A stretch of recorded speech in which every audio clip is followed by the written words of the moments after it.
Olá pessoal, eu sou o professor Alberto, eu sou o CEO da Inova EduTech, sou consultor de hub de inovações educacionais. Sou formado aqui, sou mestre em ciências da educação, estou completando aqui meu doutoramento em ciência da educação e sou um cientista de dados formado pela Faculdade Metropolitana de Ribeirão Preto. Então aqui eu vou explanar um pouquinho sobre o painel Escola Total, principalmente analisando aqui a aplicabilidade da ciência de dados na prova paulista do segundo bimestre. Então, como que um cientista de dados, ele concebe ali os dados, as informações ali nessa prova. Então, é preciso ter conhecimento para que eu possa ali fazer as minhas intervenções, fazer interferências ou inferências nesses resultados. É óbvio que o resultado ainda é preliminar, em virtude de não ter acabado ali o período da aplicação da prova. Mas aqui eu vou continuar aqui fazendo nesse primeiro momento aqui uma fundamentação teórica e acredito que a aprendizagem e o conhecimento é fundamental para a análise de dados. Então eu tenho que buscar uma revisão da literatura, eu tenho que buscar fundamentos teóricos para que eu possa ali estar embasado, eu tenho que ter metodologias de análise dos dados. Então aqui eu trouxe dois livros que durante a permanência na faculdade foi muito útil, que é a Governança de Dados, certo? Esse livro tenho disponível aqui em casa, na minha biblioteca. Eu acho que a leitura faz parte de você sempre rever os conceitos da ciência de dados. E esse livro do Carlos Barbieri, ele vai trazer aqui uma fundamentação teórica para que você possa compreender o que são os dados, que a priori eles começam ali como informações brutas. Também aqui indico o livro da Andrea Filato, Data Science na Educação Presencial à Distância. Então, ela fundamenta muito a produção dos dados no contexto escolar. Então, dentro de uma escola, dentro de uma faculdade ou dentro de uma escola técnica, a produção de dados ela é tremenda e existe o desperdício desses dados. Então, precisamos ali utilizar esses dados em prol do processo ensino-aprendizagem. Então, o que está acontecendo na escola? O que acontece com essas implantações das plataformas educacionais, principalmente voltada para a era digital? O mau uso desses dados. Então, as pessoas que estão analisando esses dados talvez não tenham uma fundamentação, uma formação acadêmica didática para lidar com esses dados. Então, eles acabam ali desperdiçando essa quantidade de dados, informações, indicadores. Então, primeiro momento aqui também, a fundamentação teórica e formação na área é de fundamental importância. Aqui eu trouxe um objetivo, somente um, né, que é compreender a prova paulista a partir da perspectiva da ciência de dados, ou seja, como que a ciência de dados iria trabalhar todas essas informações que surgem lá no BI referente à prova paulista do segundo bimestre. Então, é muito importante eu traçar uma meta. Por quê? Senão, aquelas informações, aqueles dados, vão ser visualizados somente como números, tá? Sem você ali aprofundar na questão da extração, do filtro, certo? Do processo pré-seletivo ali dessas informações.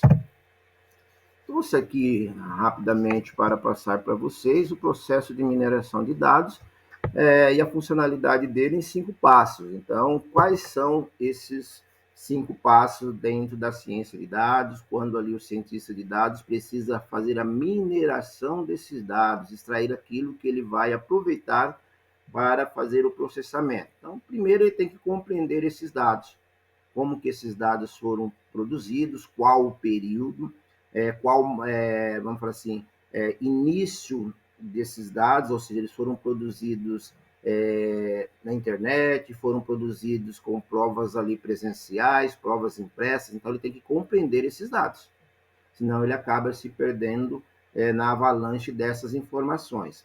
Após essa etapa 1, ele vai ter que preparar esses dados. Então, ele tem que mexer com essa preparação de dados, certo? Aqui já é um momento de filtragem desses dados. Então, ele está minerando esse dado. O que eu posso utilizar, como eu vou utilizar, onde vou utilizar esses dados. A partir do momento que você prepara esses dados, você vai moldando. Então, é o processo 3 que chama modelagem dos dados. Então, eu tenho que saber a quantidade de estudantes que tiraram 10, quantidade de estudantes que tiraram 5, são estudantes da mesma sala, são estudantes da mesma escola, certo? Qual o nível de proficiência desses estudantes. Então, nessa modelagem de dados, eu consigo entender e verificar qual aquele aluno que realmente chutou a prova toda, teve sorte, e qual aquele estudante que realmente estudou. Tá? Após a modelagem de dados, eu faço a avaliação, que é o que eu acabei de fazer aqui anterior na modelagem de dados, ou seja, a avaliação, quem estudou, quem não estudou e só foi assim praticando o chute. Aqui também nessa avaliação eu analiso a quantidade de erros, a quantidade de distratores, ou seja, aquelas questões que levam o aluno a assinalar e direcioná-lo ao erro.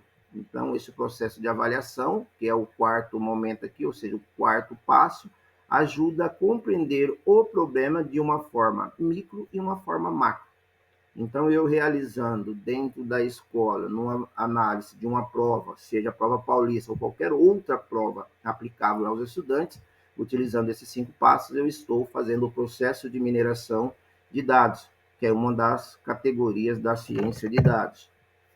E aqui, pessoal, seguindo outro passo que a gente aprende muito na faculdade, na academia, é como visualizar o processo de mineração de dados no primeiro momento, certo? E pós no segundo momento. Então, todos os dados, a bem da verdade, eles são dados que iniciam ali como brutos. Então, são informações que vêm de várias partes, sejam da internet, sejam das provas, sejam da leitura do professor, o conhecimento. Então, no primeiro momento, eu tenho que conhecer que esses dados, eles são brutos.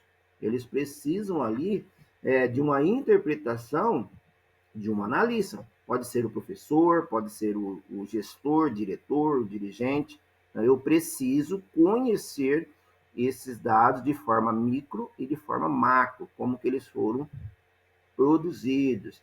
Então, depois na outra etapa aqui, pessoal, eu preciso extrair os dados.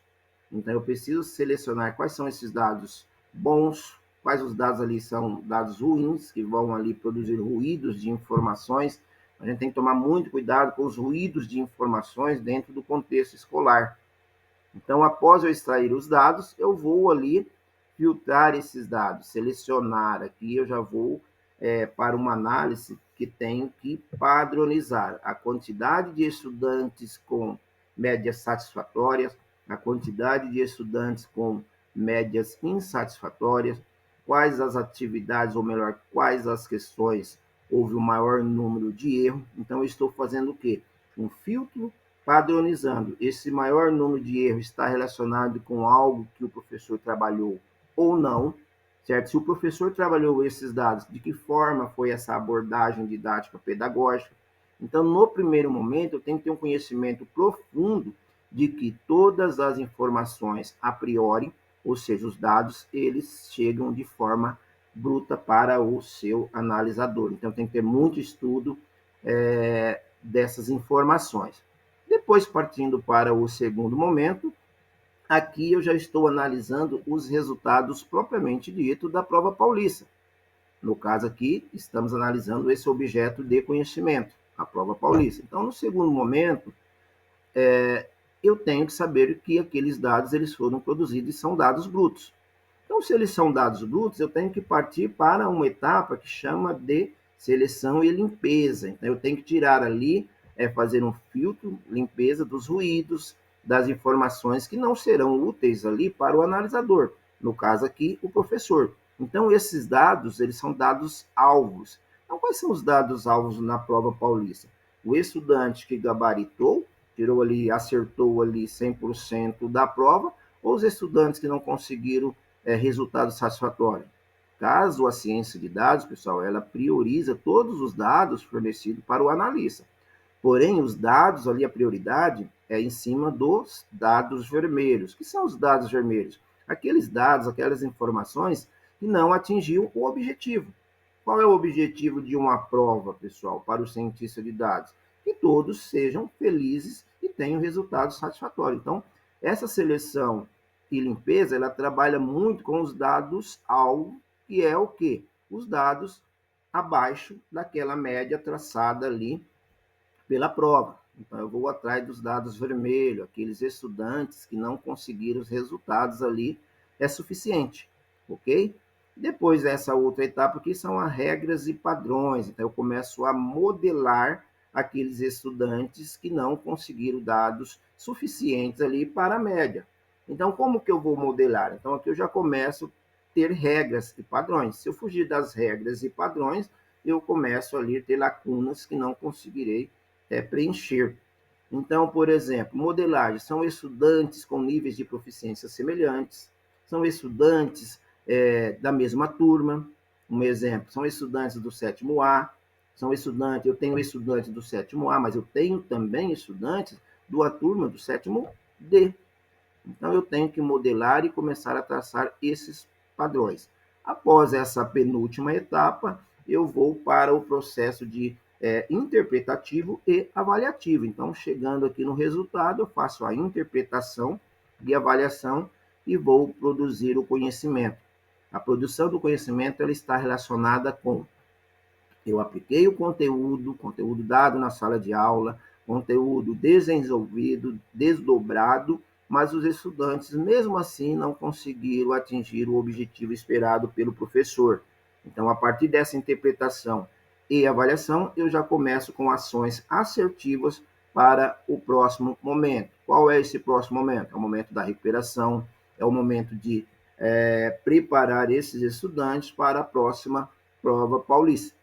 Ok? Então, se a gente segue todo esse processo de mineração de dados, eu tenho conhecimento daquilo que eu estou observando, analisando dentro dos resultados da prova paulista, fica bem mais fácil para eu preparar os meus estudantes para uma próxima etapa, que no caso aqui seria a prova paulista do terceiro bimestre. Então, aqui é mais um momento de estar falando um pouquinho, conhecendo a prova paulista. E no outro momento, pessoal, eu coloquei aqui conhecendo a escola total, mas não vai dar tempo neste momento, né? Vai ser o momento da segunda aula, que a gente vai ali abrir a escola total, é o BI, né? Business Intelligence, para compreender como que essa prova paulista ela pode ser visualizada dentro da plataforma Painel Escola Total. Então, mas isso vai ficar para a próxima aula. E já, ademais, já agradeço aqui a paciência de vocês, né? Mais uma dica, né? Trocando experiência desse cientista de dados, para que a gente possa ali compreender os resultados de uma plataforma ou de uma prova digital na perspectiva da ciência de dados. Obrigado. E aqui eu deixo uma frase que eu gosto muito de trabalhar assim quando eu faço uma explicação de dados, né, na ciência de dados, é que para que possamos fazer uma crítica, seja ela construtiva ou destrutiva, é de fundamental importância ter conhecimento do objeto em questão. Então, para que eu possa criticar os resultados da prova paulista, certo? Eu tenho que ter conhecimento desse objeto em questão. Nós estamos passando por uma metamorfose, uma transformação que é do analógico para o digital. Isso requer tempo. Não é do dia para a noite que estudantes da Escola de São Paulo, ou mesmo estudantes do Brasil, seja na educação básica ou na pós-graduação, na graduação, vão conseguir resultados satisfatórios. É bastante diferente uma prova impressa de uma prova realizada em uma plataforma digital.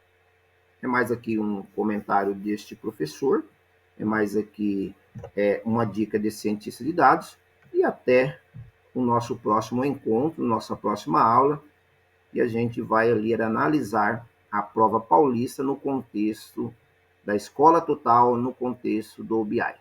Um abraço a todos, espero aí ter contribuído com vocês nessas dicas, nessa troca de experiência.